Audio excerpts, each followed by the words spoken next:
6h15, nous ouvrons le kiosque d'Europe 1. Thomas Sado. Le kiosque d'Europe 1 et toutes ses plumes avec Marion Calais pour les régions, Jean-Philippe Ballas qui se moque déjà de moi pour la presse internationale, Axel de Tarlet pour la une de l'Écho et Eva Rock devant la télé. Bonjour à tous. Bonjour Thomas. On commence avec vos quotidiens nationaux. Peut-on encore sauver Schengen ? Cette question posée en une de l'opinion, tous vos quotidiens se la posent ce matin. En haut de la falaise, l'Europe a un pied dans le vide. Le danger, c'est qu'elle sombre aujourd'hui dans le néant, emportée par les vertiges du protectionnisme. Voilà ce qu'écrit l'éditorialiste d'Aujourd'hui en France. Pour Le Monde, le constat est clair. Le principe de libre circulation cède face à l'afflux de réfugiés. Ce qui est curieux, c'est qu'on est à la fois un peu saturé par le sujet et en même temps tout le reste paraît loin. Ainsi, La Croix qui se demande en une qui veut vraiment ouvrir le dimanche, ou Direct Matin qui revient sur le comité interministériel d'hier en Haute-Saône consacré à la ruralité avec un titre à double sens. L'État soigne sa campagne. Une campagne dont on ne sait pas très bien si François Hollande en est l'avocat ou le candidat.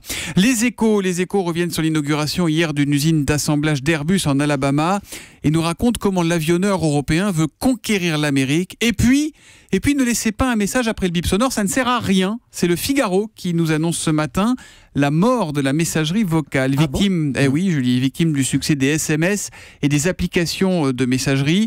L'usage du répondeur est en déclin. Démonstration en 3 chiffres. On est là chez les Américains, les jeunes Américains, les 13-24 ans. Ils consacrent, écoutez bien, 114 minutes par jour aux SMS et aux MMS, 85 minutes aux applications de messagerie et 67 minutes aux appels. Eh oui. Ah bah fou, n'est-ce pas, c'est beaucoup déjà. C'est beaucoup beau, même c'est les ados, ils parlent beaucoup les ados, un peu comme vous avec Axel de Tarlet. J'en profite pour présenter mes excuses à tous ceux qui m'ont laissé un message vocal ces 2 dernières années. Promis, d'ici Noël, j'écoute ma messagerie. Vous les écoutez pas, vos messages vocaux ? Non, j'avoue. Mais moi non plus. Mais c'est trop long, alors qu'un SMS, tac. Vous voyez, c'est oui, mais bon. Quand le soir je vous envoie je te kiffe, c'est vite fait, on n'a pas de se parler pendant 2 heures. À la une des régions, Marion Calais, quelles sont les unes les plus marquantes ce matin dans la presse régionale ? Eh bien, après la consultation des salariés et le vote en faveur du retour aux 39 heures, c'est la riposte syndicale chez Smart. C'est à la une du Républicain Lorrain. Pour faire échec à la mesure, la CGT et la CFDT ont décidé de s'unir, ce qui risque de rendre l'ambiance encore plus lourde lors de la reprise des négociations. Le Télégramme, de son côté, s'intéresse au pari numérique des éleveurs. Alors couvre ce mardi le Salon international de l'élevage à Rennes. Quant à la Provence, elle rend hommage à ce Marseillais qui était le tailleur des présidents américains depuis Johnson. Il se faisait appeler Georges de Paris, chevelure longue et blanche. On le voit poser avec Barack Obama en première page de la Provence. Il est mort dimanche à l'âge de 81 ans. Et l'histoire du jour, Marion, elle fait la une de l'Est républicain. Mais pourquoi donc une femme d'Essey-les-Nancy a été condamnée à démolir sa maison qui était pourtant toute neuve ? Eh bien parce qu'elle faisait subir une perte d'ensoleillement à sa voisine. Et la décision prononcée en première instance a été confirmée en appel. Autant dire que la propriétaire est effondrée, d'autant que cette veuve en charge de 2 enfants rappelle qu'elle a obtenu un permis de construire pour agrandir sa maison. Elle avait le permis de construire. Le maire d'ailleurs le confirme auprès de l'Est républicain. Sarah, elle a accédé à plusieurs reprises aux demandes de sa voisine, mais sur la question de l'ensoleillement, elle aurait été mal conseillée. Un avocat qui lui dit que ça ne tiendra pas devant la justice, un constructeur qui lui tient à peu près le même discours. Et aujourd'hui, après avoir déboursé 140 000 € pour les travaux, eh bien Sarah se dit prête à indemniser en plus la voisine. En plus de la destruction de la maison ? Exactement, parce que la voisine lui demandait 150 000 €. Au départ, Sarah a dit non, c'est pas possible. Aujourd'hui, maintenant que la condamnation en appel a été prononcée, eh bien, elle se dit prête à verser une coquette somme. Le détail n'est pas donné, mais du côté de la voisine et de son conseil, on assure que cette proposition est à l'étude. Non mais là, il faut qu'il intervienne. Julien Courbet, c'est pas possible. C'est incroyable, on a qu'à détruire tous les immeubles en vis-à-vis qui nous font de l'ombre. Mais c'est une idée, ça. Voilà, mais c'est incroyable. Dans l'Est républicain. Ça va faire jurisprudence. Ça peut faire jurisprudence, ce truc-là. Mais c'est dingue, non ? En même temps, ça protège le capital solaire. On est moins exposé aux ça ne UV. vous choque pas ? Mais si, ça me choque évidemment. Mais vous comprenez que si on fait ça jusqu'à midi, Jean-Marc Morandini va pas être content. Oh, quoique, il aimerait bien que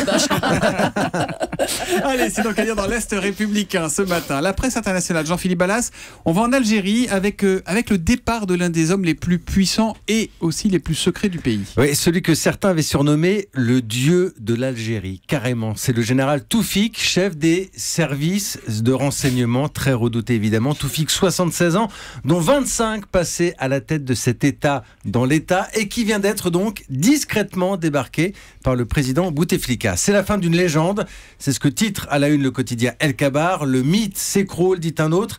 Et l'impression qui se dégage en parcourant les journaux, c'est que le personnage était à la fois partout et nulle part. Partout faiseur de roi et nulle part parce que homme invisible, il n'existe quasiment aucune photo ni vidéo du général Toufik, quelques très rares documents jamais publiés dans la presse, jusqu'à l'annonce de son limogeage, où l'on découvre maintenant un homme en banal costume cravate à lunettes qui ne paye pas de mine, et pourtant ce général s'est fait une solide réputation de chef militaire. C'était notamment dans les années 90, on s'en souvient, face aux islamistes du Front islamique du Salut. Et alors pourquoi est-ce qu'il a été débarqué ? Alors ce que disent plusieurs observateurs là-bas, c'est que le président Bouteflika ne lui faisait plus totalement confiance. Lors de la dernière campagne, on dit que Toufik l'avait mollement soutenu pour un nouveau mandat.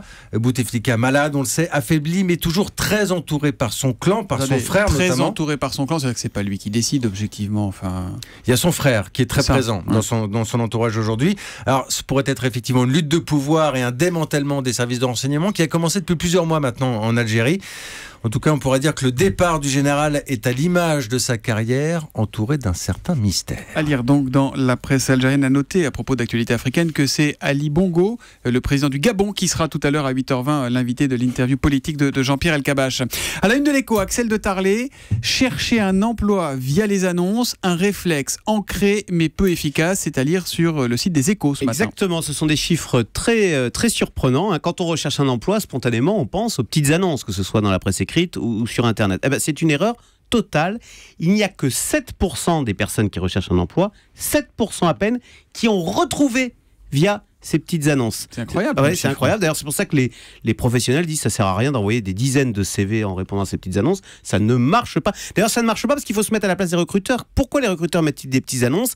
C'est quand ils cherchent la perle rare. C'est pour ça que dans les petites annonces, vous avez souvent tout un tas de qualifications requises en termes de diplôme, d'expérience, de langue pratiquée, etc. Ce qui marche, donc, en général, c'est quand soi-même, on est proactif et quand ce qui marche, c'est les candidatures spontanées. Ouais. Donc, il faut devancer la petite annonce. Exactement. Les petites annonces, on cherche la perle rare que vous ne serez jamais. En revanche, si c'est vous-même qui écrivez, eh bien, dans sympa, Axel. Non, mais on va rechercher. Vous voyez bien ce que je veux dire. Il recherche. Oui, bon, voilà. En revanche, la candidature spontanée, vous écrivez à une société que vous aimez bien, eh bien là, c'est 45 à 50% des gens qui ont retrouvé par les candidatures spontanées. Et en numéro 2, vous avez le réseau, alors qui peut être professionnel ou personnel. C'est-à-dire le beau-frère de la voisine qui sait que dans son entreprise, on recherche un commercial. Mais qui a entendu dire que... Voilà. Mais le conseil numéro 1, c'est de ne pas se décourager, ça malheureusement, puisque pour retrouver un emploi, c'est plus d'un an. Voilà, plus d'un an. Donc ce qui marche, les candidatures spontanées. Vous écrivez tous à Europe 1 si vous aimez Europe 1, voilà. Je ne sais pas si on embauche beaucoup. Mais... Axel de Tarlé, je suis pas sûr que ce soit complètement dans l'air du temps, mais c'est pour jamais. Si vous êtes la perle rare, vous pouvez peut-être remplacer Axel de Tarlé dans le kiosque. Moi, je vais remplacer. Dis donc, elle se prend un peu pour vous, Eva Rock. Elle nous propose de regarder ce soir La dette, une spirale infernale sur Arte à 20h50. Bonne chance, non ? Oui, je vous promets que vous n'allez pas vous endormir devant ce documentaire qui racontait vraiment comme une enquête politico-judiciaire, mais je parle évidemment sous contrôle d'Axel de Tarlé. Pour commencer, savez-vous de quand datent les premières dettes ? Axel. L'Antiquité, Moyen-Âge, Antiquité, Moyen-Âge, c'est ça, c'est quand les souverains italiens voulaient financer leur guerre. Mais en fait, ça remonte à c'est plus ancien encore que ça. Écoutez David Graeber, qui est anthropologue anglais. Les premières écritures retrouvées en Mésopotamie sont en fait des dettes et des crédits, des calculs de ce que chacun doit et à qui. Le système de crédit existait donc déjà, alors que la monnaie n'existait pas encore. Et on était au 4e millénaire avant Jésus-Christ. Alors ensuite, Jean-Philippe, réveillez-vous. La dette a toujours existé, évidemment. Pour devenir cette spirale infernale qu'on connaît, dans laquelle s'est embourbée notamment la Grèce, vous verrez ce soir, le documentaire revient de façon très précise, très claire et très pédagogique, surtout sur la mécanique de cette crise qui a ébranlé l'économie européenne, sur un plan financier, mais aussi ce qui est intéressant sur un plan moral, comme l'analysait le journaliste Bernard Maris, vous savez, qui est décédé dans les attentats de Charlie Hebdo et à qui est dédié ce film. Cette dette perpétuelle maintient un système de culpabilité, c'est-à-dire qu'on est maintenu dans le fait qu'on doit payer, qu'on doit rembourser, qu'on est là pour travailler plus pour payer plus et pour rembourser plus. Voilà pour l'analyse. Vous verrez côté solution, il est question évidemment d'inflation, Axel, d'endettement de la dette, de politique fiscale commune. Enfin, tout est décortiqué. Le documentaire est absolument passionnant parce qu'il est très ludique grâce à des extraits de films, des infographies. C'est vrai, c'est important, on s'ennuie pas. Oui, Ouais. non, vraiment, on s'ennuie pas du tout. La partie historique, moi, m'a paru la plus intéressante parce que sans doute la plus objective. Après, quand il est question des solutions à la dette, forcément, les idéologies reviennent un peu parce que les experts parlent évidemment d'un bord et pas d'un autre. Hein. Donc, c'est un peu plus, ça porte un peu plus à caution. Les anti-européens risquent de s'étrangler devant leur poste de télé, mais au moins ils s'endormiront pas. Voilà, ça s'appelle La dette, une spirale infernale. C'est sur Arte à 20h50. Un reportage à 2000 milliards d'euros. Exactement. À la dette française. À la dette française, 2000 milliards d'euros. Ah, attendez. Je crois que c'est Franck Ferrand, le voisin, qui appelle. Il trouve qu'on a fait un peu long dans le kiosque. Allez, rideau sur le kiosque. À demain.